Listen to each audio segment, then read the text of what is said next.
Welcome to the podcast where together, every Monday, we explore hospitality in its very broadest sense.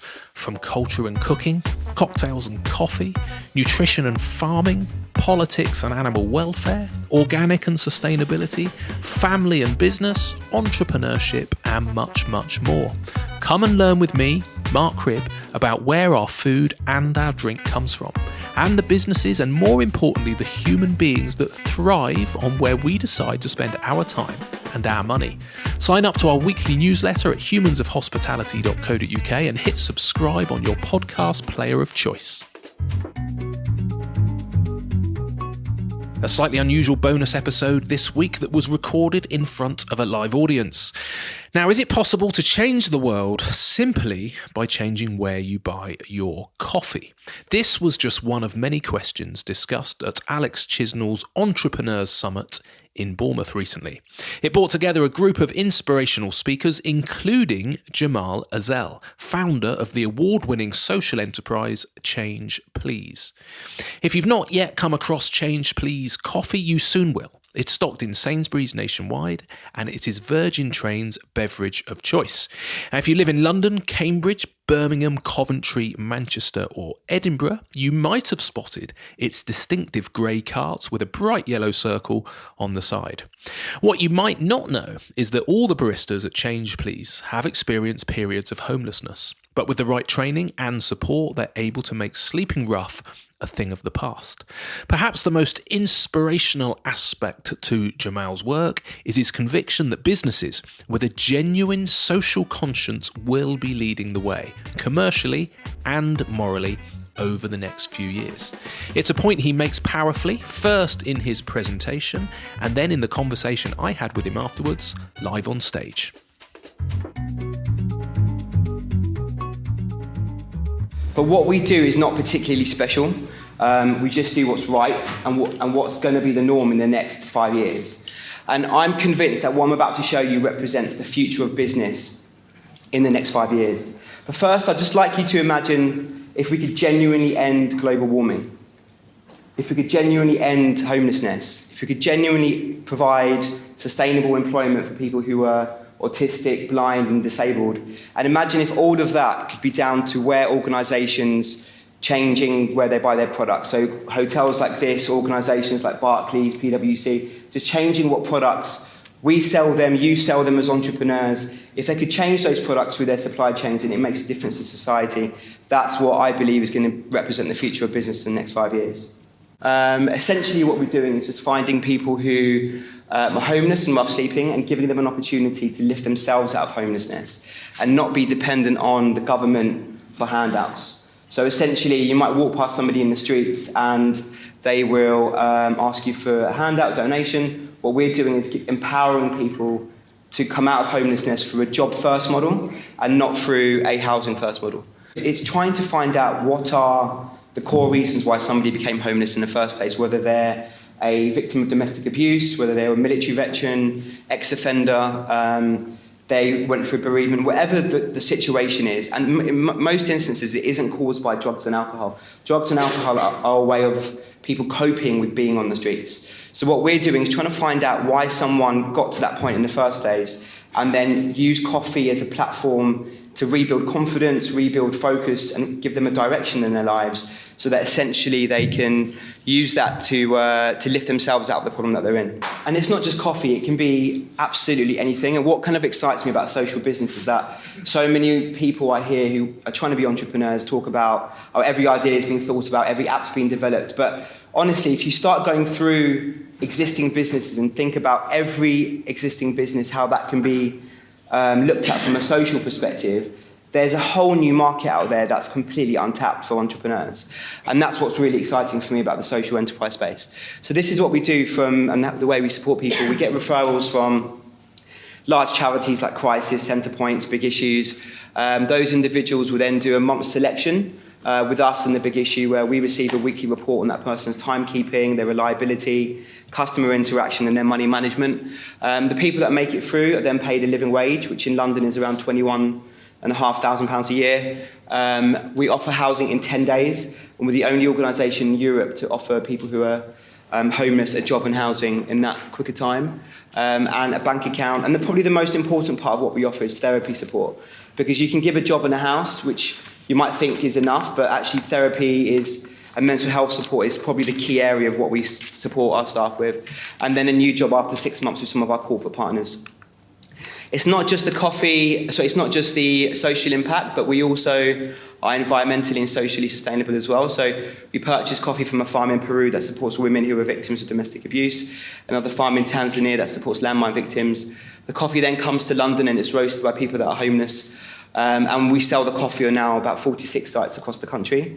And we only use cups that are made out of plants, not plastic, 100% biodegradable. And we convert our waste coffee grounds into biofuel. So we've tried to think about the full supply chain of where our beans come from. And we've now taken it one step further, because even that model of direct trade isn't sustainable enough. Because farmers in that model were only receiving, and this is crazy to say this, but 1/15 of a penny of a £2.50 cup of coffee. So we looked at really how much farmers are genuinely earning, who are providing pretty much the majority of the drink that we all drink on a daily basis. And we were like, this is crazy. So we've now started using blockchain to really track the full supply journey from the bean all the way to the cup and where the coffee comes from. So these are real examples of farmers that we buy coffee from, and this helps to reduce fraud, corruption, and also track the full pollution trail from where the bean comes from across seas to our cups that we drink. And we're now putting iPads on some of our sites so you can see where that particular coffee's come from and who has benefited along the full supply chain. No one else is doing this. Unilever are trying to do it, but no one else is doing this yet. So it's what our message is that not all products are equal. You might buy a coffee, you might buy water or AV equipment or whatever the case may be. It might look the same, it might function the same. But what happens in the background and the people that are being supported along that journey is really the power of social business. And we may have been a little bit generous about how much high street chains pay, how much tax they pay, but let's say it's equal. 54% of that cup goes directly to helping people off the streets. The challenge around social business is that, and anyone here that's looking to set one up, and if you're not, then really think about it. Hopefully I'll persuade you in the next 10 minutes. But one of the biggest challenges for us is that organisations feel, and consumers feel actually, that there's going to be a compromise to your product if you're doing all this social good and you're helping farmers and you're helping people who are homeless to your product. And you can't do everything. And so we have to go a bit OTT on the quality of the product to really reassure people that there's no compromise. So we won 5 Great Taste Awards for our coffee. We're the only coffee in Sainsbury's that have won a Great Taste Award. And that's just to dispel that myth that there has to be a compromise between quality and social impact. The message that when I'm speaking to kind of people at procurement level and people making decisions who are buying particular products, they start to glaze over, and I'm sure some of you guys are glazing over at the moment thinking, oh, this is really nice and it's really good, and isn't it laudable? If I hear the word laudable one more time, I'm going to go crazy. But genuinely, we did research on why 120 of our top B2B customers from UBS's, Virgin Trains, buy our products, and 52% of them came back saying it's because of a commercial benefit to their organisation. So we supply government, we're close to supplying Buckingham Palace, for example. The benefit to organisations like Interservice buying our coffee is because it helps them to win business. It helps Virgin Trains to sell more coffee. Their sales of coffee have increased by 15% year on year just because they're now buying coffee from us, and they've now got a message to talk about. It's now not come to Coach D because the cafe's open. It's now come to Coach D and buy coffee because it's going to help XYZ, and it gives a natural reason to promote a product which they didn't have before. And it's been so popular. They sell 92,000 cups of coffee a week. It's been so popular they've had to get a new social media manager to manage the daily tweets and Instagram messages, because it's genuinely engaged consumers and their passengers to feel that they're doing good just by going on Virgin Trains, but also you're sitting there on a long train journey and you feel great that you're using a Virgin train. They spent £500,000 on adverts across tube networks across London because they really wanted to promote the story, and it directly benefited sales as well. We supply large organisations like Halifax on their banks, and it's great that they're doing that, but it also directly drives people into their stores. This is one of their flagship sites in London, and it helps to get people into their stores, sell more mortgages, develop the brand of Halifax. So this isn't just about doing good and doing a nice thing and having a pat on the back. This is directly increasing revenue for our direct clients. This is another site we're just opening with them on Cannon Street.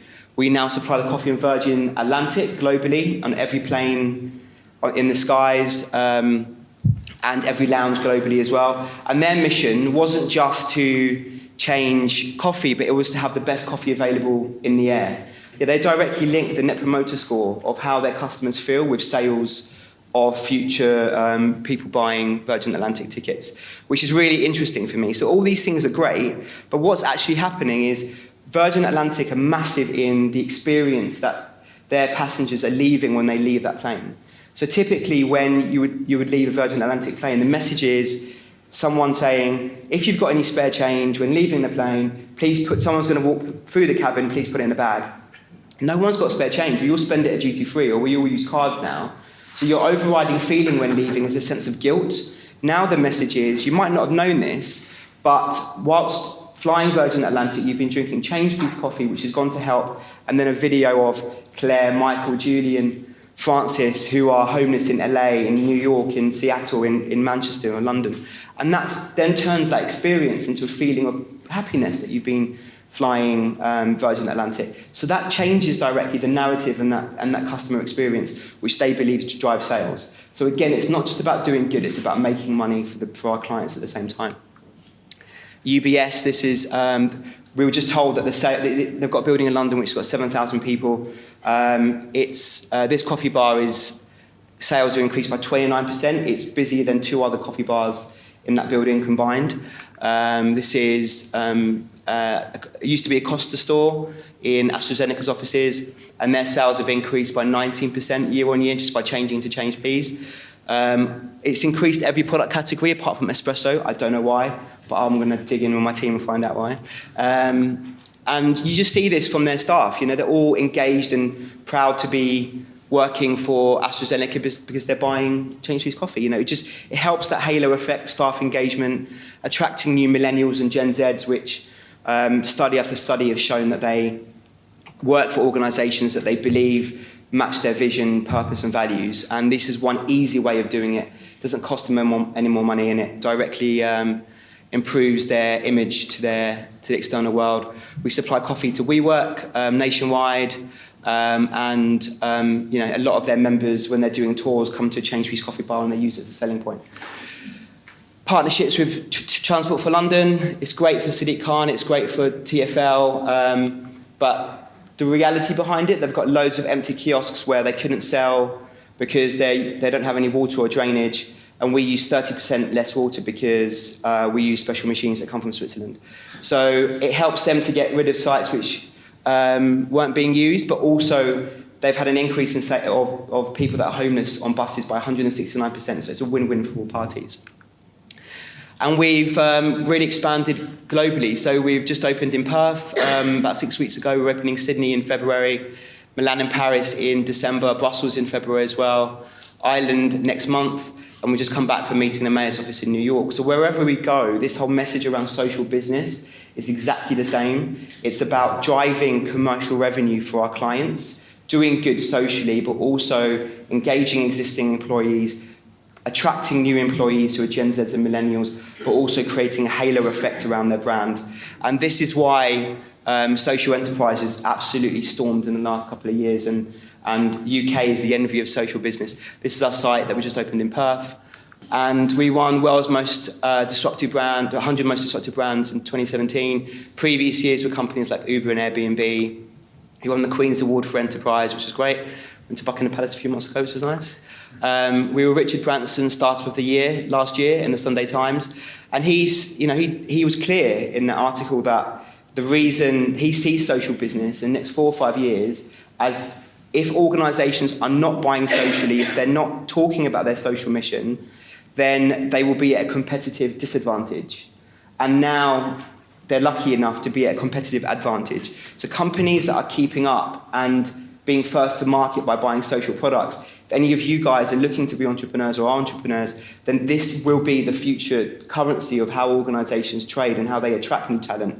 And I genuinely advise looking at how you can focus your business around social enterprise, because this is where people like Sir Richard are believing the market's going. And it isn't small either. It contributes 60 billion to the UK economy. That's 3% of the UK's GDP. That's 3 times more than the agricultural economy contributes to the UK GDP.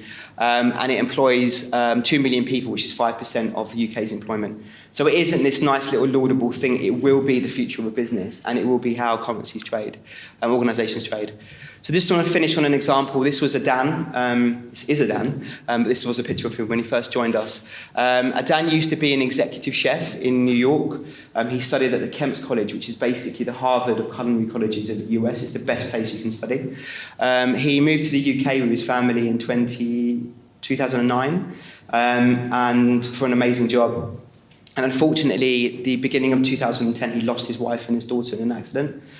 Became severely depressed. He lost his job. He became homeless. Ended up homeless around Borough Market. And at the beginning of 2010, so end of 2010, he was walking past Blackfriars Bridge. It was a freezing cold night, icy waters in the Thames, and he heard a scream from behind him. And he looked around, and the lady had jumped into the Thames trying to commit suicide. He turned around, he took off his clothes when everyone else was looking over the Thames, not knowing what to do. People were just calling 999. He took off his clothes, he jumped into the Thames, and he saved her life. He caught hypothermia, but it made every national and international major publication. Ian Thorpe, or Michael Thorpe, whichever was the swimmer, came over to the UK, gave him a medal. And he also won the George Award for bravery from the Queen, which is the highest civilian award that anyone can get, and also the High Commendation from Prince Charles at Buckingham Palace. And that hadn't been given to anybody in 43 years, and they gave it to him. And that was in 2011, 2012, 13, 14, 15, 16, 17, he was still homeless. And he said to me that as soon as he sat back out on those streets, when all that press died down, people saw him in exactly the same way they would see anyone else that's homeless, as a drug addict, as having mental health issues, having alcohol dependencies. And the truth of it was, he's literally a national hero. But we wouldn't see that because we just saw the labels that we put on all people that are homeless. And that's the kind of people that we're trying to find. So that's what we do it for. We're 100% not for profit. And Dan's just a representation of the hundreds and hundreds of people that we support. And this isn't just a nice to do, this is genuinely, I'm going to keep saying it, where the future of business is going. And if we want to have a competitive advantage in the businesses that you're running, then I would really think about setting it up as a social enterprise or being as social as you possibly can. Thank you.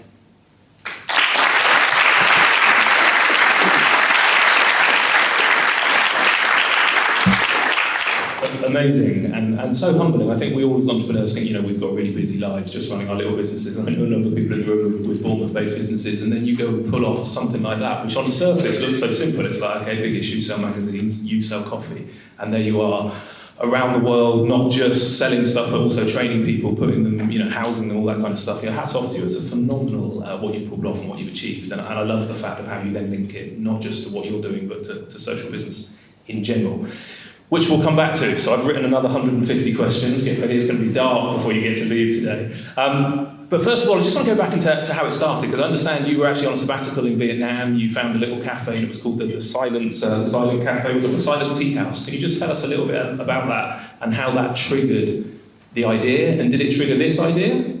Yeah, so I'm going to do the fast version of this. So I was a commodity broker for my sins before the age of 29, between the ages of 26 and 29. Had a bit of a a third life crisis, and started to realise actually a lot of people were winning and a lot of people were losing along that journey.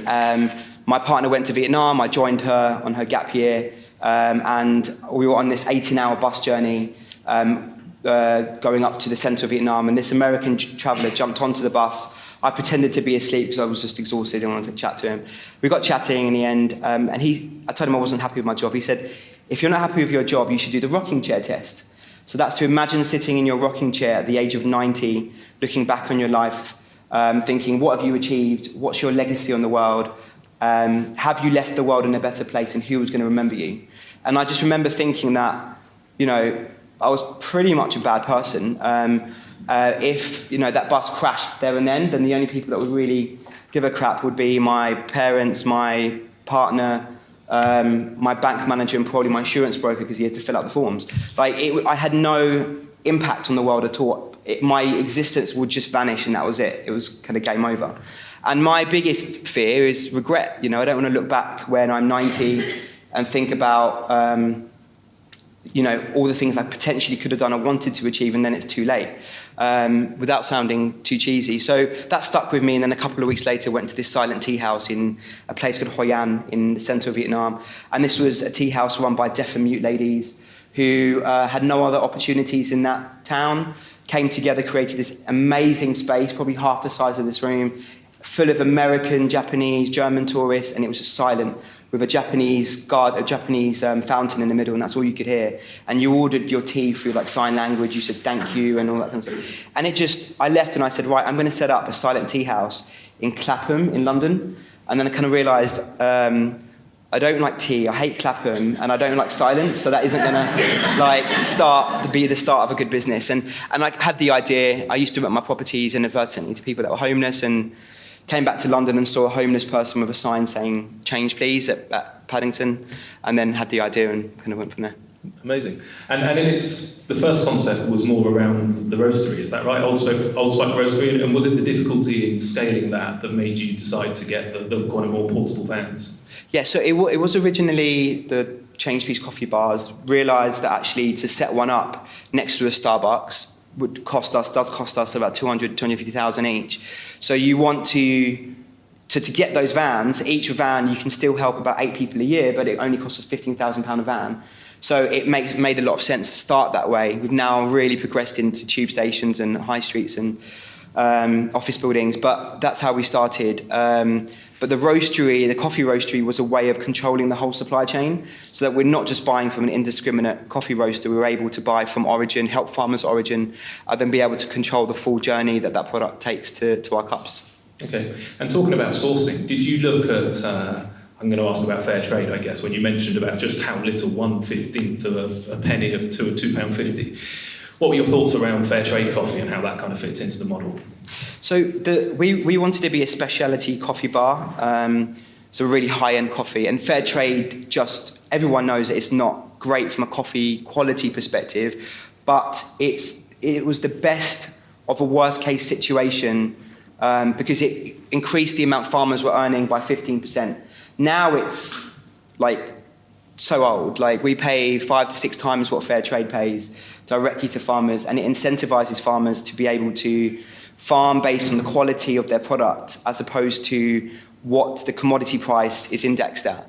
And typically fair trade we sell fair trade coffee, so I'm not slagging it off, but typically fair trade will still be less than the production cost of most of those farmers. But it was just the best of what they could have earned previous to anything that exists in modern day. But yeah, we just try to do what's the most ethical thing for the farmers. Perfect. No, I agree 100%. I think fair trade is a base that you shouldn't go below, but I think the opportunity to always do better than that is there. And I would say key to people is to actually ask, isn't it? To ask about where does coffee come from in the places that you visited. How important then, you've got the sort of two sides, I suppose. You've got the selling the coffee and revenue generating. But even more so, you've got this kind of training, providing accommodation, I don't know whether it's counselling. Which is the most important part of it? Can you just talk about what training you offer? How do you actually get somebody off the streets in the first instance? Yeah, so when we first started, you've got this great idea, you leave your job, you're incredibly idealistic, and then I was going to people on the streets and just saying, look, what's your background? We do this, would you like a job? And actually, it just didn't work because you don't know the person's history. You don't know really what their challenges are. You tell them they could potentially be earning £21,000 a year, and they'll tell you what you need to hear to get £21,000 a year. So we then started to go directly back to crisis centre points who know the history of people that they're supporting, so we could filter out people at an early stage that were suitable. But what we learned was we really delivered on the social impact right at the beginning. At one point, we were having like 4 or 5 people working on one site when we only needed 2. That's because we really wanted to deliver that social impact. And then we realised for this to be sustainable, it has to be built on really strong commercial foundations. And that's when we started to really look at seeing it as a business as opposed to a social business. And that then allowed us to be very profitable, which then allowed us to help more people. But it has to be focused on finance and sustainability and income and the numbers, and that's what allows you to do, that charity at home model allows you to do the social afterwards. Okay. And you mentioned some of the global cities that you're in. Are you in the UK, are you predominantly in London, or you said 46, was it 46 locations or 46 cities? Or? 46 locations, so London, Cambridge, Birmingham, Coventry, Manchester, Edinburgh, and opening in Dublin at the end of the year. That's in the UK. And then, yeah. Okay. How do you decide? So, for example, people, we know there's a significant homeless problem in Bournemouth. How do you decide which city to go to next? So it's a difficult one, because if we're focusing on a wholly owned model, so a subsidiary model, then we need to kind of have control over that, the sites that we open, as opposed to franchising or licensing out that brand. Typically, to date, we haven't been that confident to license or franchise the model. And I think now we're getting to that point. That's really how we're going to have a really deep national presence. But until this point, it's been focused around cities that have been really big, massive problem of homelessness, has a huge demand in coffee, a lot of sites. We don't pay business rates because we're a not-for-profit. So, high business rates is a factor that we take into consideration. And that tends to be our main focus. But in the future, we're going to start franchising. And when we franchise, that means we can just license out the model to a coffee bar in Bournemouth that can do social good and also sell to businesses in the area as well. Yeah, I think that's key. I spend a lot of my time going around the country interviewing people behind the scenes of our food and drink industry, and I'm always drawn more to the smaller kind of independents and trying to get people to buy local and to know who they buy from. The tricky bit, I guess, with you, because this is brilliant, and it kind of feels like you want every single person ordering a coffee in the country to order your coffee and for you to roast the coffee, apart from the fact that I've interviewed a number of really passionate, independent coffee roasters. We've got one just up the road from here called Bad Hand, for example, run by a lovely guy called Joel. Because you don't want to put those little independent businesses out. So is it that route? Is it kind of working with these guys to go, because you presumably, rather than controlling this, a little bit like Google, they're probably a bad example, but kind of almost making it an open source kind of thing and saying, look, why don't other businesses use that model? Do you think that's the approach?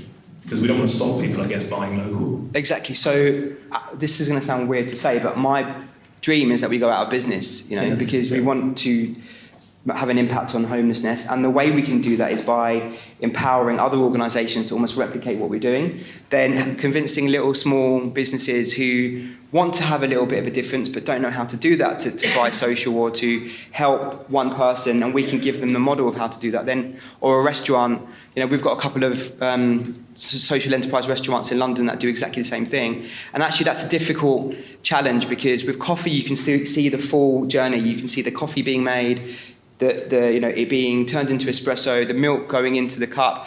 So that cleanliness issue that you see around homelessness is all visible there. Whereas with the coffee, with food being made in the back of house, we do get a lot of stigma and perception around the restaurant space. But specifically for cafes and coffee shops, going back to your question, there's a massive opportunity for small independents to kind of replicate and copy what we're doing. Perfect. I would imagine that there must be almost more demand than you can cope with. And when I see you about to launch across cities across the world, I don't know how you do it. Are you at the stage where, can you keep up? Are you still roasting all of your own coffee? And kind of what's next, I suppose? How are you going to continue that trajectory? Yeah, so from a demand of coffee perspective, that's fine. Until you get to a massive problem of deforestation of coffee, which is kind of where we're going to get to in the next 10 years. But from a demand perspective for coffee, that's not a problem. From the perspective of training our beneficiaries, that's a challenge, because you need to be able to provide exit routes for people to move into new jobs. And if you're not moving people on quick enough because those exit routes aren't there, then it's difficult to get new people to come through. So from a coffee perspective, it's not difficult. From the demand of people who are homeless wanting to work for us. That's not difficult. It's the exit routes. So now it's, looking at the large corporates that work with large catering companies like Compass, Sodexo, Baxter Stories, and we work with them to have exit routes. But that's the only challenge that we have from a really scalable perspective to get people out into onward employment quick enough. Okay, amazing. I've got one last thing. You've got coffee on Virgin trains, you've got coffee on Virgin planes. I heard a little rumour that you're meeting the big man Richard himself next week. Are you getting one of your carts on Necker Island? Is that the next stage? I doubt a cart. It was difficult enough to get me on Necker Island, but it was the pods, I think, are going to go on Necker Island. So, excellent, yeah. Exciting. I'm sorry we haven't got time for questions, but brilliant story. Round of applause for you. Good enough.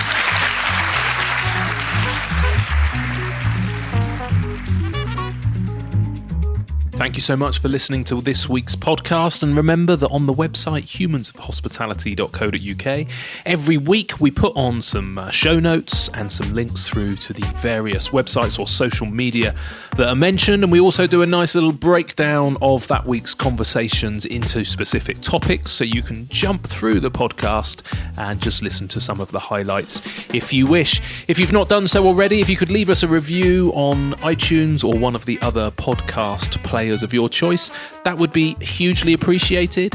Thank you so much, and we'll be out with another episode next Monday.